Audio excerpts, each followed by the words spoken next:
Matondo mingi na bino bande ko balandi émission ba indo to telema et c'est mo pesa ya ko mba so so banda ko na bino bo so mi penza ebele ya ko landa émission oyo mokolo na mokolo soki moto moindo alandi yango e baxela ke toujours implice ko landela maison tamolo na kati ya mboka na biso actualité et pas wana penza e vanda melisi ya discours ya mokonzi ya mboka to yebi vendredi o le 13 azala ki liboso ya bandeko to bengi ba sénateur pe ba député de alobaki ko landela état de la nation. Ne koloba mokonzi ya mboka batu na batu ba développer ki yango batu na batu ba pesa ki ba makanisi na bango c'est discours à mokonzi ya mboka de to kanaki pe na mokolo mo lelo to kwa ko bengisa pe bandeko o pe mokolo na mokolo pe bazo bunda na ngambu ya kibuindo na tina pe to ko koyeba makanisi na bango kolandela discours ya mokonzi ya mboka de to za biso moko te na liboko na ngai ya gauche Nazalina Secheka Angeleka oyo tozo solo la bon mokolo mo lelo Secheka Angeleka mbote na biso mbote ndeko mopanzi sango pe mbote na bino banso bande ko kozeli ko ya makola na biso toza pe na moko ya bapanzi sango boyebi o mokolo na mokolo to solo la kana bango pona bomo ya bayindo ndeko ndombele botale o toza na bango za na droite na biso ndeko ndombele botale mbote na biso mbote ndeko na ngai tambi mbote pe ndeko na ngai ngeleka ponini te bandeko yonso batu bongo libaku ya kolanda biso na mokolo mo lelo ndeko ndombele to ko bande pa na bino le 13 mokonzi ya mboka azalaki liboso ya bapona mipe ya peuple to bengi ba député pe na ba sénateur et pa wana azolobela makambo etali bomo ya mboka kasi tango mokonzi ya mboka zoloba mingi penze bisika nga na tielaki mo ba mitambo na kana question na bengi bino to solola kolandela ba remerciement au mokonzi ya mboka bane ko sala vis-à-vis église catholique. Est-ce que maïnion son chef de l'état bane ko lobela par rapport à l'église catholique exact robin en sous forme ya flatterie to eza réalité que l'église catholique na cérémonie wana baza mokonzi ya mboka zaki na obligation ya ko remercier bango to ko pesa bango ba fleur nenga pesa ki bango na mokolo wana ya le 13 décembre 2019 ndeko ndombele c'est tant mon soupo ba komela ki discours tant mon soupo ya la ki discours ngo bango moko chef de l'état ba koma yango je ne pense pas qu'alinga qui a dédié catholique ba mabanga wana sokoto kolobata ndenge wana loko ezaki discours ya ka préparer na ba chargé à communication ba komaki de n'importe quoi pour en réalité le chef de l'état akokaki ko sala yonso sauf ko kumisa catholique mokolo wana donc asala nyonso alobela nyonso sengela ka akumisa na yeba mabunda akumisa na ye son prédécesseur sauf catholique na cardinal Mbongo mokolo wango bakokai ko tswa na ndenge nini ndeko ndomele cardinal Mbongo azape moko ya bana mboka oyo brûlé na 2019 mokonzi ya mboka pa yona remixaki docteur Mukwege na cardinal Mbongo ça logique baza bana oyo baza na kati ya mboka ya zoka po discours ekomamaka bango moko balobaka diplomatie c'est-à-dire ozoko kokumisa moto na sa moto moza ko sepela te moto aza ko nyokola yo ozeko kumise po ba bengi yango diplomatie meneti na yebite tant moso pe ba philosophie za ka ya ko kesana tango nyoso tanga ka Denis Mukwege ngana lobaka conception na ngai par rapport ya ndeko Mukwege ezalaka autre que bato yonso oyo bakumisa ka ndeko wana ngana monaka ndeko Denis Mukwege za moto asali pompe funèbre na ye asalaka basorokei na ye suwe na ye tongo midi pe pourquoi bato bakufa po ya teka basorokei Denis Mukwege abundaka te batika ko violer basi ma proferaka basi oyo baze violer ba ya vero ye po ya zwaka ba don libanda ya kosunga basi baze violer donc mokonzi mboka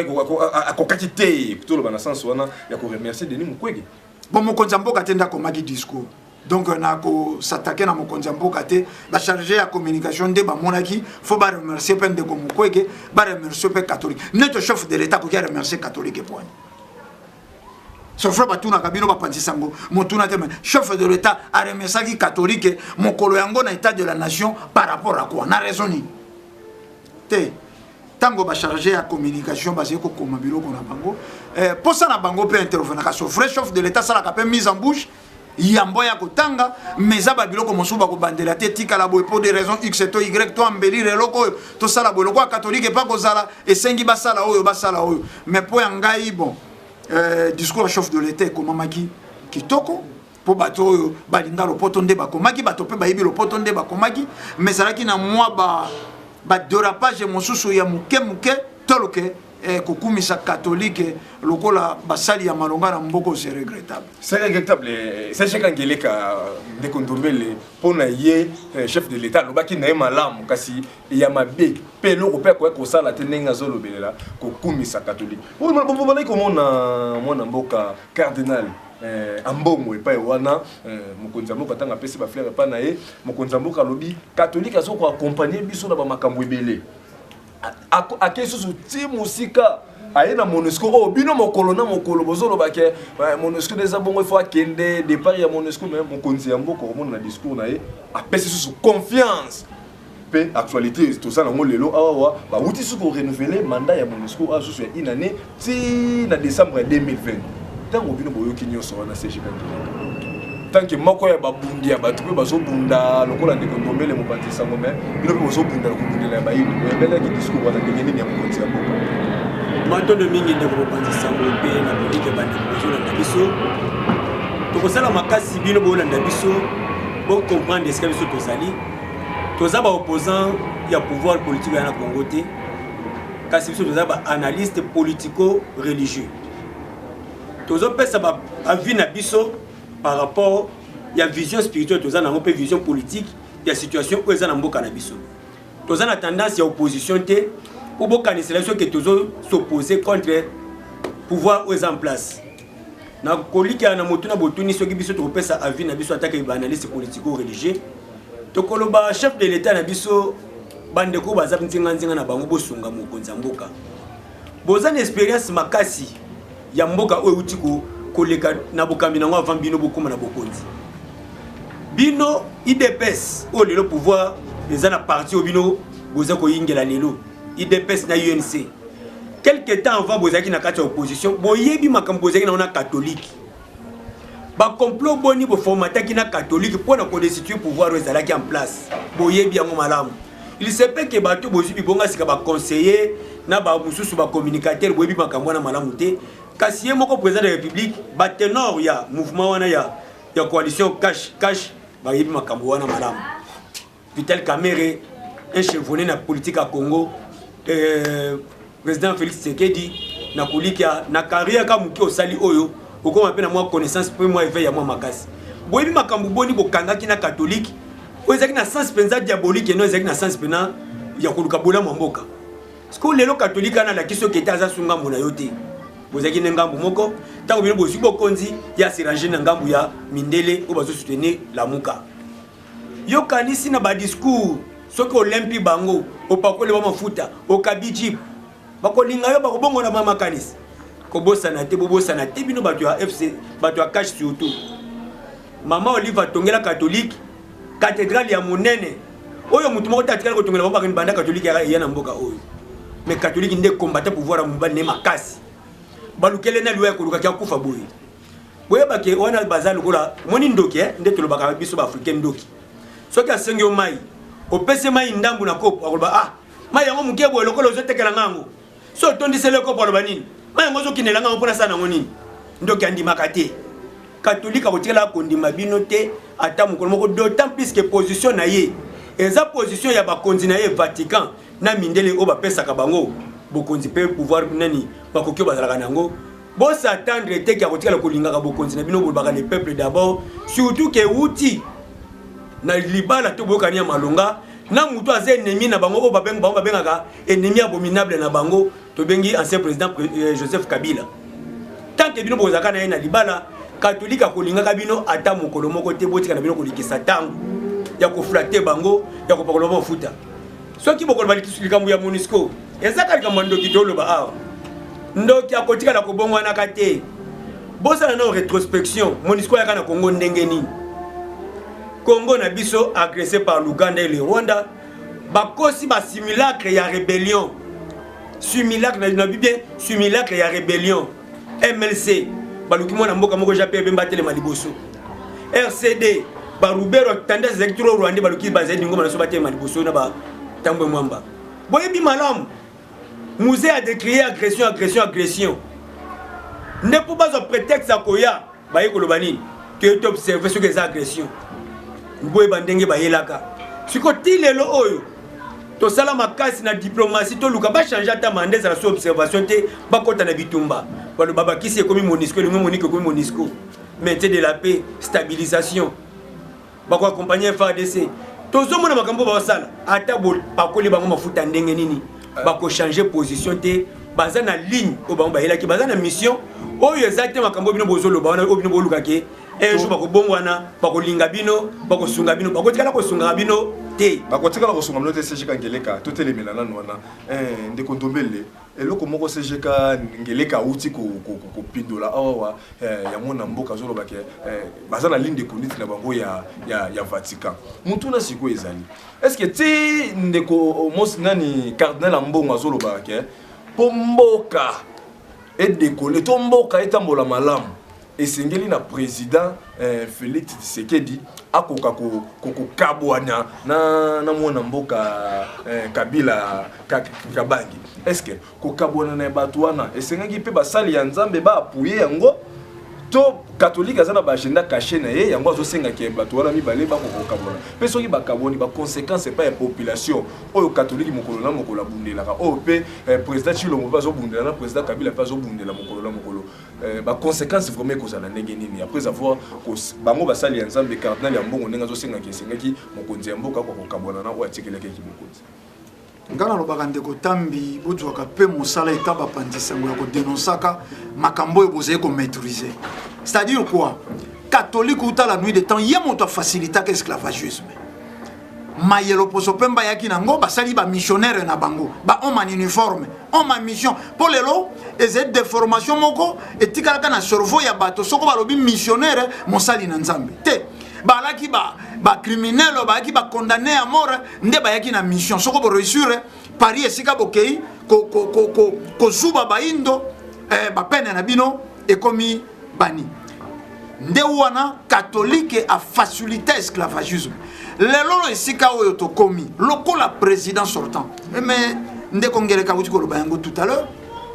lokola ennemi juré na bango ezalaka président Kabila po ye moto atelemelaki colonisation de kondombele ennemi ya catholique président Kabila et catholique azomona président Kabila ennemi par rapport ya bilan na yo ezaki négatif vis-à-vis ya peuple congolais toi ça na ba raison na muso parce que réellement bilan ya président Kabila ezalaki négatif basa pembe to catholique nde balingaki babimisa yango négatif tozongi na ino moke tozali koloba ke catholique a telemela président Kabila pour nini catholique a facilité la colonisation esclavagisme président Kabila zalaki élément ya telemaki contre colonisation contre esclavagisme aboyaki ben jonction mais oui lokola catholique azalaka nkota to lango yo b'impérialiste balobelaka mongongo ya b'impérialiste et bimakande pa ya ba catholique yango ba telemela président Kabila lelo catholique wana soko batelemi président Félix Tshisekedi ba kabwana na président Kabila pour peuple a gagné nini peuple a gagné nini balobi azo ko vraiment ko assumer responsabilité na été ntaki mokonzi ya mboka wana catholique ndalobi peuple était ndalobi omoni tokeba na manipulation tango baze ko luka ko kanga mbuta lumumba bateya bato ko sala communiste elingi ko loba mwasi na ya ko koma mwasi ya tout le monde wana basango bate yango na bakilute na bango Lumumba ze ko linga to koma communiste velo na yo parke libanda n'importe qui akokia twangwa keina yango bato bandima mbuta Lumumba kenda kokufa liwa ya son peuple pas ndima ki makambo na tango oh mais peuple salaki tango balobaki babeta ngonga pour faire partie président Kabila j'ai dit ngonga bomona kite que peuple na boso basaderaki na philosophie wana or la réalité catholique na ina luka bolamu ya population te catholique na luka bolamu ya population te ndeko seje kangele kalobia wa tout à l'heure abi ndoki ata olympie akolia yo non oh nyo so président de république so sala pour na catholique donc catholique on pesa merci ba pesa na mboto lobela ata ba pesa ki bango jipa ata ba kisi so jipe mosu lobi catholique a travaillé ka bena opposition catholique ennemi à pouvoir ya libela pour nini a travaillé en opposition pour outa la nuit de temps opposition zalaka base moko installé pour la déstabiliser pour na ko yungula ka pouvoir pour na ko ningisa ka pouvoir opposition zalaka base moko installé pour na ko tia ka chaque fois instabilité na mboka soko pouvoir dirigeance et dossier pas ina bango basali lokwa ba fandisi makambo soko ka ko lakisi bango preuve insoumission to moi arrogance babandi ko ningisa yo soko opposition armée c'est basukumi opposition armée sokote bako sutukisa yo opposition ya non armée na kati ya mboka oyo ezalaka ezwaka pui nango na église catholique uta la nuit des temps. Ba téléspectateur to ça na CG Kangeleka na moko pe ba patisa ngonde ko ndobele botale o moi ba tumingi bo landa ka biso na une émission ba yido tellement ba numéro est affiché pour réagir ba o bako soli mbako ko landa so na nzela ya FM o ezali fréquence ezali 89.0 ou bengi na 089 73 29 974 to pe na 082 319 22 25 na WhatsApp o tindi numéro testo na numéro na CG Kangeleka na ndeko ndomele ba sa ba ko no CG Kangeleka ndiko ndomela lobi loko moko boye na boye ki vraiment ko kata e maloba tanga zo loba ke batu lelo mbuta lumumba héros lumumba lelo za référence c'est pas ba congolais nyonso donc soki lelo za référence to pe aza moto malamu pa ba congolais aza référence lo pa ba congolais liko loba mosala asala ki lobby ndima mi pa ba congolais baza lelo yango ba élever na été ni wana ya ki héros so tango ndiko ndomela azo ya loba o catholique les mêmes systèmes et les mêmes vidéos mais qui président Kabila ya côté ya bandimi ki président Kabila mutabomi mboka ezape ba makambo oyo asala ki yango na ba années 60 pa ya mboka toloba nini peuple azala kati ya conscience yango azalaka na facilité ko ndima makambo ya catholique mais aya ko comprendre ngo na ba mikolo ezali ko ya neti lelo peuple congolais a défendre que Lumumba za héros mais kasi liel na ko landela ningi bandi ko ndobela lobby ko landela lobby azalaki manipulé to azalaki akema ki pa catholique Lumumba za communiste yango asundola ki mbuta Lumumba maloba pe matondo bingi ndeko panzi sango bozo la biso penza kaka mingi te na étiquette ki biso to za religion africaine yango tozobo ya catholique mais kasi za ba révélation oyo okoke koyeba te loko kendaka ko sambela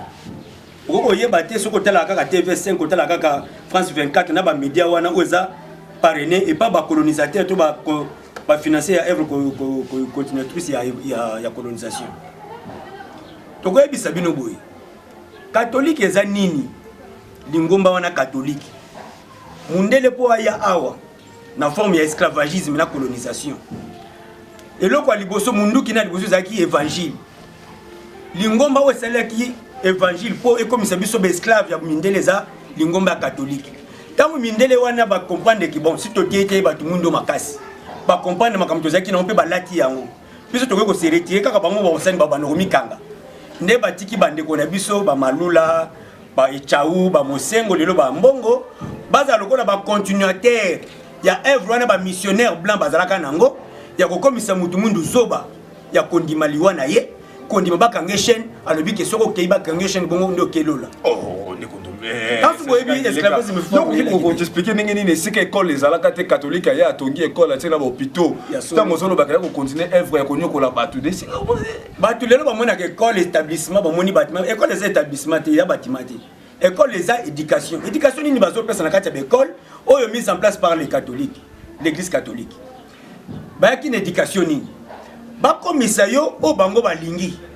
o mela ondima makambo yo bango balingi yo o mela pe ondima yango sali ke former batu mundu ba bon à rien lelo to ko esa batu elobi molaki sinzela mokobi mosala fumu kimbangu fumu kusuki amzala pana nangola to komisa sika bazali bazolo kumu na kombo fumu kimbangu balobi moto nyonso az intellectuel na classe ya kimundele na ki intellectuel ne wana azazo ba pona Afrique to ko prouver yango mboka na biso ekambemi pe Congo kaka te presque ba mboka mingi ya Afrique na biso noir ekambemi mingi po bato ba soit disant bonne formation na école catholique mais je suis andeng sur le terrain calamiteuse médiocre papa mosengo bosana ki alobi a qualifier classe politique d'hier qui baza médiocre ya kanisa ki alobi na bato ya FCC to bato ya majorité présidentielle o ya inaka te baza ba médiocre parce que bazwa ki instruction to éducation médiocre na l'église pe bongo na bitelo donc na ba école yamba misi médiocrité sur le terrain professionnel si ko catholique so komisi lo pona na école bazo former ba subordonné ya mundele bato bazala au service ya mundele ndenge to mona lelo ba politiciens so baza au service anani La peuple. Non, ndeko nangai. Mutu akolebisa peuple d'abord, mais souci na yezali. Asepelisa mundele alinga ye. Babenga diplomatie, au terme, babenga c'est la diplomatie. Donc, Alex Elongia madame mboka na ye. Nzokande. Yozo kende ko milingise pa ndoki. Ndoki ato lingi ye ndenge nini? Ce qui programme où il y a chaque ezake yondi efoalia. Non, il faut kende ka. Yondo kende. Boka te ba tolobake. Ndokele ka mutu malamu. Toka kangote. Alanga nsemboka yemba ke basala likopana ndoki te. Basala likopana ndoki te. Siko yo toloba kaka wa ete katoliki na musala na ye. Soki lelo bato bakoyeba te biso tozo ba po bo comprendre. Balobi likambo Mbuta Lumumba premier ministre ya liboso ya mboka na biso. Esuka ka wana te. Tango musala katolike kokisa mi Lumumba longwe. Kasa vubu azalaki mwana na bango. Mais basaki ni. Ba mona ke soutina te pona bango fallait ki mundele koba. Nde ba yoki ko cha Mobutu. Mobutu abandi ko kamba na kondima mitindo wana ko sepesa mundele. Tango abandi ko sosola abite nazonga na kiboindo na bundela pe mabele. Mobutu moko mtu atombola ka Lumumba hero. Tango kopona ka na saki erreur ya kobumisa mutu oyo ko livrer ndeko nanga oyo na boka ba mindele na intoxication catholique ba tikala biso awo. Mobutu ye mutu a proclamé que héros na 66. Jessica il n'en est qu'aux années pouvoir à proclamer héros. Yango ni mama parce que j'aime konzamboka. C'est pour la catholique à cause de la période. Au comment la catholique a ça gagné? Est-ce que pas beaucoup c'est la biso mutumo kaza héros national pas parce que bolimbi sindeko. Ka bundela kimboka to makambo sa keza na tina pona mboka. Catholique a luka kota kombo moko na kati wana po kombo na influer connaissance ya batbas ba perdre dimension ni ba kotila mutu ba benga héros. Au moins que sima ko benga mutu lumba héros. Catholique a ça ki makasi ya bande ko luka ko bengi sisa. Malula le quoi pas à perdre l'indépendance. Tokokoma wana tokokoma na ndekondombele. Ba téléspectateurs bozolanda ba invité na biso mokolo molelo ya émission ba ido tellement. Ndekondombele. To sali pensa émission par rapport au discours ya mokonzi ya discours ya chef de l'état et pas yone ça qui asimba ki pensa biteni mwebele mais eteni oyo pene senga ki to solo na peut développer ça ki mingi na ba remerciement wasala ki l'église catholique. C'est chaka ngeleka akundule loko moko boy a lobby moto nyonso oyo na ngambo kiboyindo abundaka soki sengeli bayindo ba matisa ye catholique ya telemelaka ezalaka malamu ntango boye na niveau ya média koportaka ba preuve na ba makambo bozali koloba bino moto mopanzi sango na eteni ya makambo ya bayindo bosali pe na ba makambo wana mwa temps ebele boya mafumukusu mwa ebele boya mabangunza mwa ebele bosala ba analyse mwa ebele ngamoko pe ndeko tambi na yamba bino mwa ebele ndeko tombele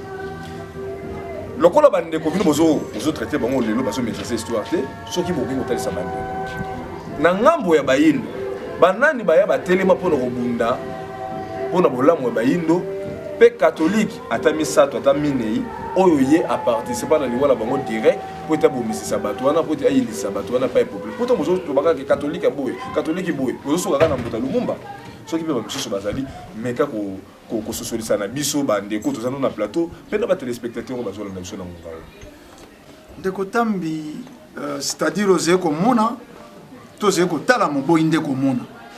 tango lobina na loba soko ba kombo misato mais tango to lobaki Mbuta Lumumba yaki kombo ya mibale poto bandaki na kombo ya président Kabila kabange président sortant au catholique a combataki. Donc Mbuta Lumumba ezalaki kombo ya mibale quoi ça sur na biso te na mokili justement na ngana la sabino Kabila to sana ye soko to kokenda tan musuma solo ya kala ekozala mike nazongi mokia na tango ya musée Kabila tango yaki bato bayebaka te musée Kabila salaka na embargo abundaka etumba kasazalaki na embargo musée Kabila bundi asali service national ben pes ba cantine populaire po population salaki nanzala musée Kabila nazena moko ya ba discours na lobi na kozala kimia to si longtemps ennemi nanga ya makasi azena terrain ennemi yango ezalaki nzala selon ye nano ennemi yango ya yambo ezalaki na ino nzala ndabundaki alongola nzala po révolution yonso ebandaka na ko dégager nzala bato yonso po moto raisonner po bakota na kosala eloko moko songolo fo banda na ko bengana nzala musée Kabila sali ba cantine populaire ba ben pese ezalaki presque partout basé côté ka mafuta mbila mafuta végétale na prix ya sema sango catholique moto akomaki kosomba biloko wana zeko kenda kopesa yango bangulu na période ya musée Kabila kobosana te mituke komaki kolala na ba station mikolo mine mikolo mitano catholique azé koya ko somba ba plein ya carburant pour que na ko bomba na limité raison ça nini mais pour faire chèque na musée Kabila soko na mboka carburant c'était est-ce que bika biloko ko matata soko na mboka bilier c'était est-ce que bika peuple pour la social ya population de kondomela monita ba kamuso to ngozolo bango tuna kingai zila tuni ngai na yebisa yo te lo lengo zo memelela ngai nde yango moninga pe na mais tuna kinga mutuna tika ngara pesa biya biya no ba pesa so biya musée Kabila nyoko aminango akoma kitina niveau ko bimisa ba jefang et même bato ya ofele pokaka alonga eloko wana batelemisa ke konongo batila ki liboso ya transport ya problème à carburant soko tozongi na biso tango batangaka lisolo ya kimba vita batumba ye vivante na mwana na mokongo na deux missionnaires catholiques ozalaki na posa ya bakombo tika na kenda na bakombo mais faut le beloko ndenge elenge mwasi ya mibutuku mibale na mibale na mwana na mokongo na mobali na batumba ye na ba missionnaire catholique mibale mwana 22 ans mwana ya 22 ans ya mwasi ayiba eloko ya moto te tozongi ya vita kanga na 1665 bakati motu bamemi na Nazareth na Luanda église catholique obwakeli motu wana soi omeli communion mais yo tangaka mingi mabe catholique puis mabe bandeko na yo tangi yango te tango zolo ba mama ki pamvita tango zolo ba vita kanga église est censée accompagner bondeko bolingo mabeni ni moto akokia sala église ndima kotia ina moto soko lingina loba bolamu ya catholique ko travailler pour na impérialiste ko déstabiliser bamboka ya Afrika wana nde bolamu ya catholique ba téléspectateurs boso mi penser belé makambo ezolo ba awa na benvité na biso soko lingo réagir na ba numéro eza affiché wana ndiko ndombele botale moko ba pandisa ngona liboko na biso mobali c'est kangeleka moko pe ya banaliste na liboko na biso emosi c'est kalite makambo ndiko ndombela lobia wa quelque part na pasi na mawa na posa ko seka olandela ba makamso zolo ba bila batu ba yeba kengo te na grâce ya biso bene bazolanda awa tuzuli tsolema mama ki pamvita batebele ba beta rango bakoyi sungi pe bango ba yeba ke ba zikisaka ye batumbaka ye na mona na mokongo na âge ya 22 ans kasi problème toza nango awa c'est jika gelekeza ya ko luka ko porter ba solution bino oza batu mo boya kaka ko belela kaka catholique lelo pe pouvoir en place to moni yango pe lelo awa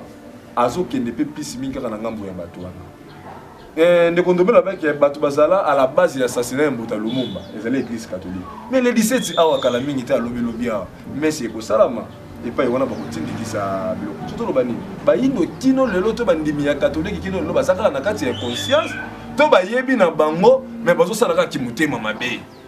matondo mingi ndeko na ngai bayindo o bayibi baza muke makasi kasi na muke makasi o bazali mingi na bango muke wana batondisama na somo ya weba ke mundela bomaka catholique aza puissant soko dénoncer akobomisa yo nde kububangi wana batikara na yango kasi biso lokwa to batela makana nzambo bakoko na bokasa fumukimbangu na ba o nyonso catholique abomisa kasi to ebete makila na bango milimo na bango eza na bomo ebatela kabiso yango so to kolobaka to banga kana biso te kwa nini catholique asala awela ko sala messa batu wana catholique aluka sala messa musée Kabila mais yo lingaki musée Kabila ti ndiko ndombela catholique biloko moko boye ya ba masangu ebunga na kati des sauvages ko je moko musée Kabila pona kozanga ku tesika ko kende bon alunga na catholique mais voir se réfugiés dans l'islam Mbuta Lumumba de son vivant accompagné que catholique ezali ngomba kozala te alongwe a communiquer kimbangiste na foi kimbangiste andimeli fumu kimbangu mais yo que ça ce commerce ya mutoyo na foi na yandi melaki yote mais les lois za survivante po bana na ye to batu ya linganga moka politique ba pesi bobi que mesque catholique asala ke za futa mbongo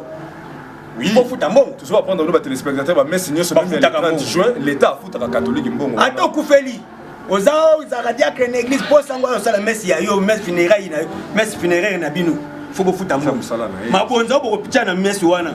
il faut eza ya ye donc on a que côté ya bolo mbotanga la mingi catholique te as no monita to baki ndoki soki okufi ndoki asala soki ndoki ale mutu asala ni il faut ya matanga pour confirmer que soki okufi solo yango ya ko sala messi te doit confirmer lui ya ko confirmer que solo en tout cas na sibaki mulimu donc vraiment solo ndeko ndombela solo belaka ya vita kanga ya kipamvita catholique mutazala la base na mais batangeli okombo tan susu bandeko mimba we ba éviter ya vita kanga za nani o boka ka ba musu batanga boye sino Antonio Premier un voyant combattant roi guerrier n'attend wana ya mona kete na ko vendre na bokonzi na palais royalité lokola na zobunda na banguna ba ko agression biso na bileso agression ka roi lelo c'est là pas agression ba portugais na lingoma na bango catholique ba botolete ni moko mabele ezala na ngambu na bango bokonzi ya Congo ezanga sika kozula ba ressources ko ba ko bongisa la mboka roi était ni wana aboyi habité mabele na ngai pona bana mboka akoti na bitumba catholique ezu moko ya ba proche ya roi basango bazui to ba catholique mais basango po to bi catholique boko comprendre bien te basango bazui moko ba proche ba soldat proche ya roi ba bendiye ba corrompre ye ba lakiye que soki obomeli so wana bilo pungunda ngoya zo bunda nango surtout ko kolonga eti basango bazo participer na coup d'état participer na coup d'état wana za solo batu minu mais yango basala ka be de génération moni lelo agression za ezalaka déjà lelo babani ba annexer Goma so Kivu na nini na Rwanda c'est là pesa la kabongo na 1665 bazo bela annexion ya Wandu ba memango na ngambu ya ba province ozaki aki na mundele akoma ja ko gérer yango sous contrôle na ye donc ndeko na biso mobile à télé ndeko so mobile à télé mi roi na mabele wana habité ya biso ya kendete surtout batela o président Kabila ba souveraineté nationale ya batela souveraineté nationale na 65 basango balesa mutu wana kanyaka a assassiné ndeko na ye roi na biso Vitankanga Antonio Premier eleki bambula na 1706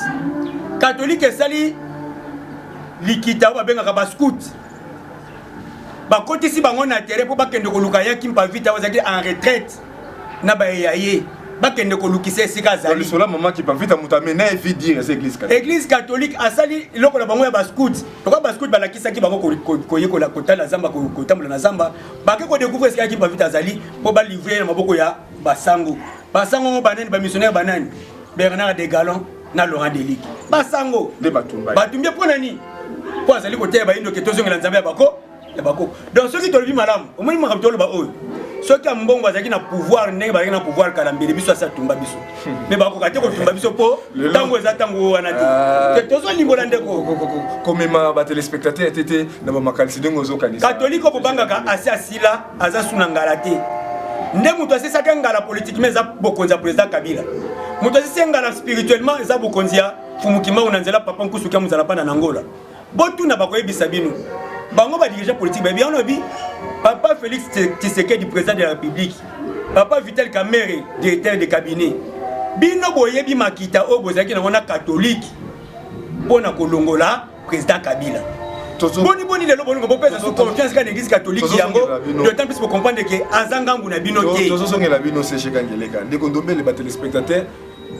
bonsoir pense nde kondomele kaka na kati actualité ya masolo tozosolo na mokolo molelo oza mopanzi sango eza juste kaka rappel to liko sala na ngambo na bino po tozobimisa mutu na ko pesa biyano na ba téléspectateurs na auditeur bazo milelo et pas wana toyebi mokonzi ya lipa oyo yo bato ebele na kati ya ville professeur Kinshasa ba ya kolia oto benga ka Père Victoire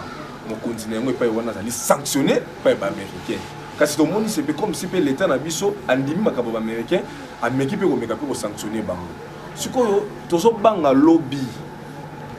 population déjà liya kamala moté oyebi na wenze ko po ma biso uti na 1200 lelo tozo so la boye zali 2300 2400 2800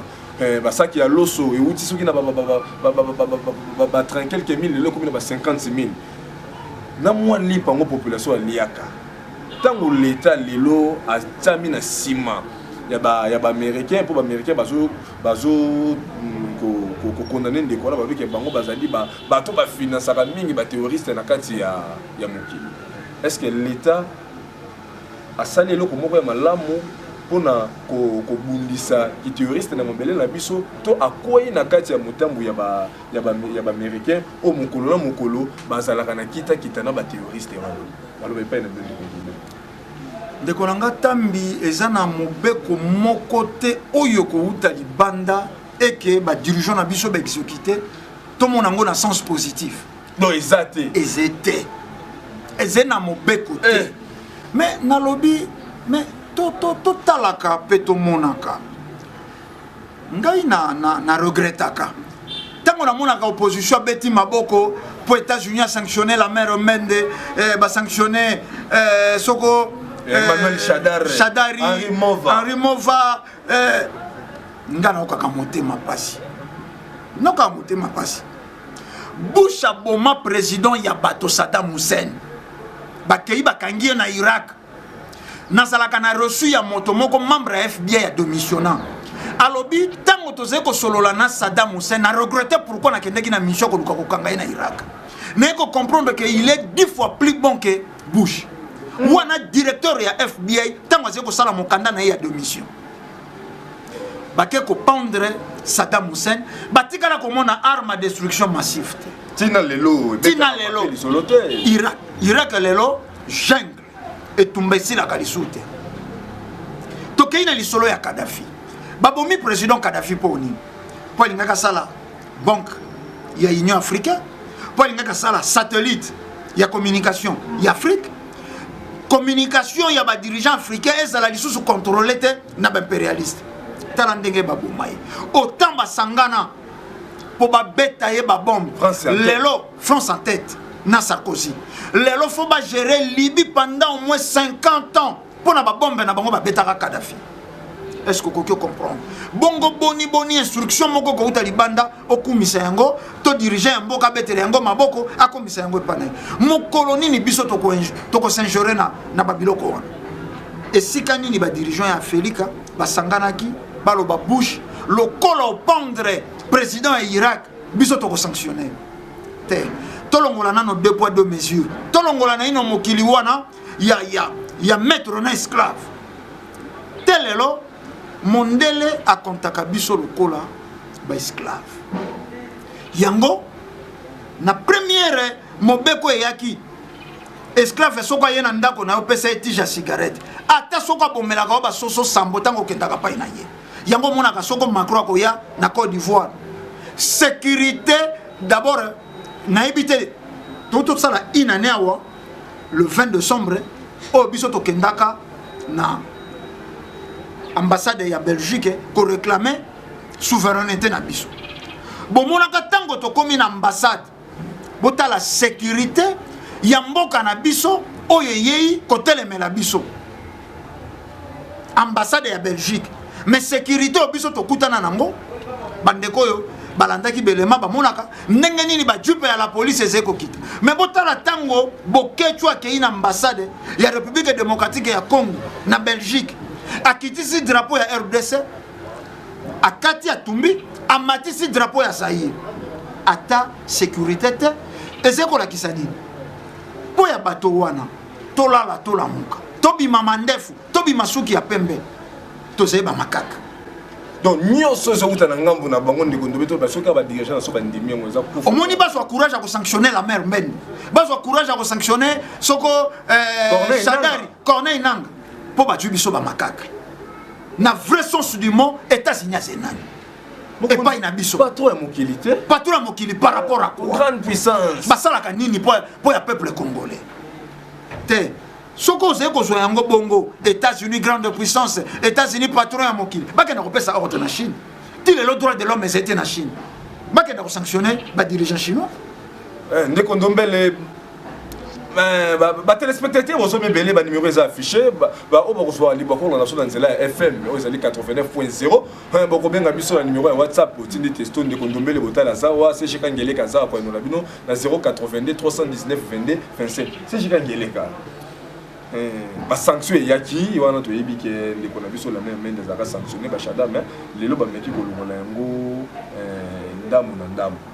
ba réseau zaki nini ko ba nego pousser ba occidentaux que nous sanctionner ba ndeko wana pe ba réseau eza nini après avoir ko sanctionner ngo ba komi ko longola ngo bazala 14 lelo ba longoli misato ba tikali 11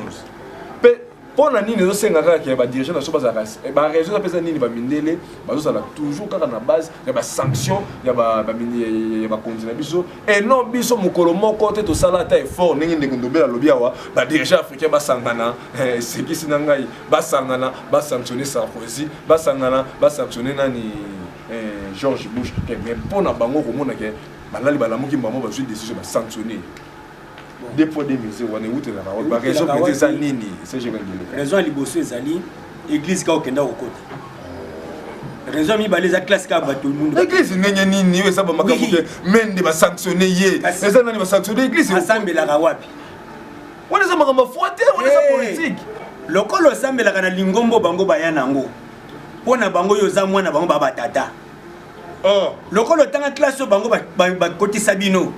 pona bango oza eloko bango baza mutu dans la même nata kangi nenge nini aza mwana bango baba tata po bayede ke na église père spirituel na ye azali mukonzo bango ba dirijaka so ko tape loge père spirituel na ya loge wana aza peuple ya Macron aza peuple ya o aza na États-Unis nani Trump donc abenga Trump pour président mais yo awa ozo benga ye maître siko soki président bango fwazo mikano likolo na yo akobanga nini yo za kuto benga donc mwana na yo benga ke déjà mukonzi donc classe na mangomba bokenda kokota bokomona ke sanction normalement ils avaient touché ba mendete bananga te il fallait toucher président Kabila mais le col azaki incontrôlable physiquement et spirituellement azana kata baloge na bangote ana kata mangomba na bangote mbongo na ye ezana ba banki na bangote atongi pe na bamboka na bangote tokozwa ndenge nini to toucher atabana na ye to banzinga na ye ekonyokola motema ne osani akoya kobondela biso pona ba ntango akoya kobondela biso nde tokopesa mitini donc ba sanction na evisaka toujours et non ko evisaka président Kabila bon nanga asala nini azana ni kamuni na ba américain yemila ni kamuni akomaki na mbongo ebele 100 millions mbongo ebele ya mboka na biso to ya mboka na bango bandoki mbongo ya mboka na biso to ya mboka na bango mwana ndako azwi biloko mbongo ya tata na bango to ya mbongo ya ndako na bango ata soka yibi mbongo ya ndako na bango yo voisin ko piniri ye mwana yibi mbongo ya tata na bango na ndako na bango yo voisin ko piniri nakata ndeko ngeleka moke bolimisi ndeko tambi ndeko ngeleka ko zongela maloba omoni sipo wana basimbi c'est trop capital to le kango mbango te po bandeko balandi bafungwa mwana yibi mbongo ya tata na zila mwana moko yibi misolo pana bango biso tokangi misolo tango tokangi misolo wana kolombongo pase kolanda mwana lobi papa ngai nde kolombongo mwana uti koyiba nazongisele mbongo mais tozongisele mo kolombongo bango tango bakangaka biloko wana bakendaka kutumisa wa po bayibi yango na peuple congolais tala ba donc na makambo tozomona ya président Guinée ya vice président Guinée bakangi bambongo mais bakokanga po bakenda na yango wapi po bayibi yango na République démocratique ya Congo République démocratique ya Congo ekufite mais boto mbongo na boya kozongisa na mboka ekendaka wapi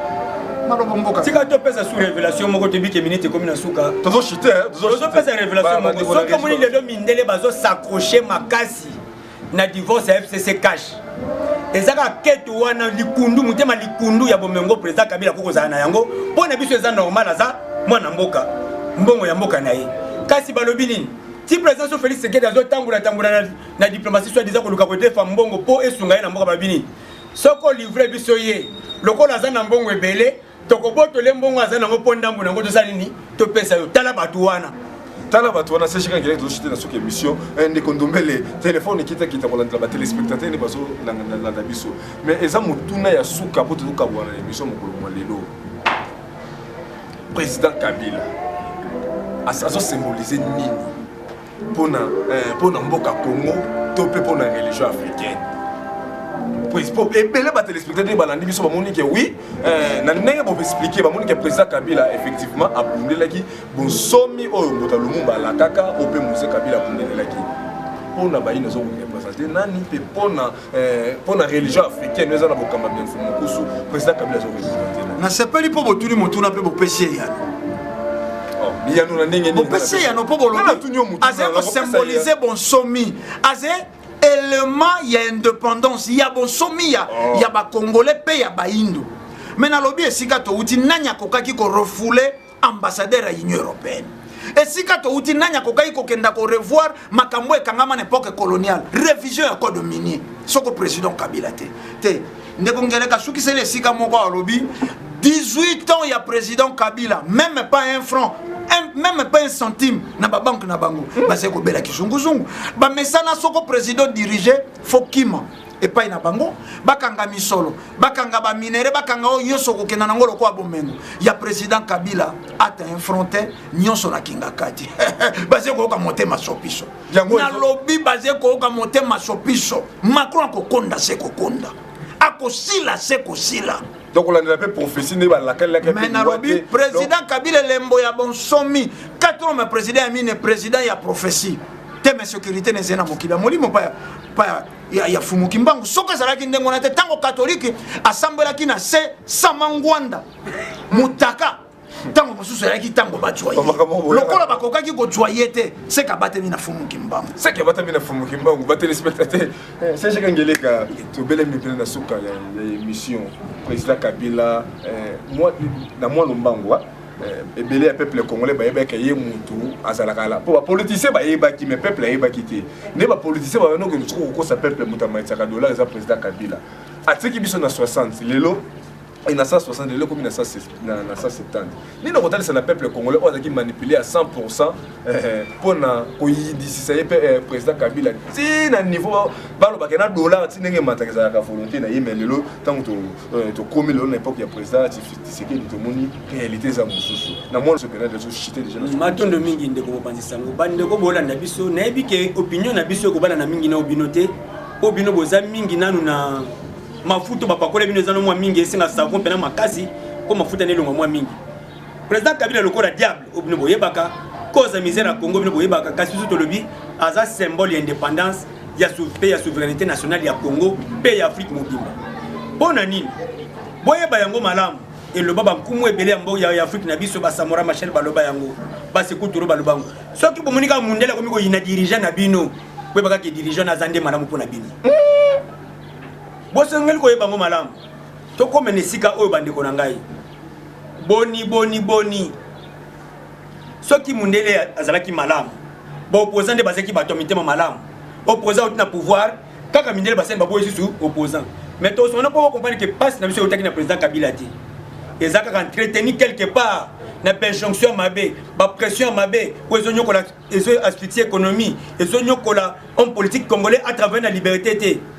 lelo bon se réfère à interview mon président Tshisekedi Félix quelque part je crois ce qu'en Allemagne à Lobaki tant que tu es en opposition tu exagères qui makambo ebele makambo ebele ba exagérer qui ya koko ça que je suis en beaucoup ce que ça gonyo commandé zonyo comme ti lelo oyo les à cause ya président Kabila lelo ya komi oui ba que dollar ndeza wana dollar normalement faut exagérer na 20 000 mais ni ça que bon na dollar ti lelo za na 17 000 l'état congolais a continué à subventionner notre trésor a injecté par millions de dollars pour aimer qu'on kanga flux ou ane ko mona na té mais dollars en réalité comme j'ai na 20 000 bon s'attendre nango dans peu de temps ce qui posera qui toi dollar qui t'a changement de régime dollar na franc congolais et nyoko maka na bempere c'est bango nde bas asphyxia économie na biso banyo kama kala impérialiste bande ko basaki penze belé ya koyoka biyanu ya seje kangeleka ya koyoka biya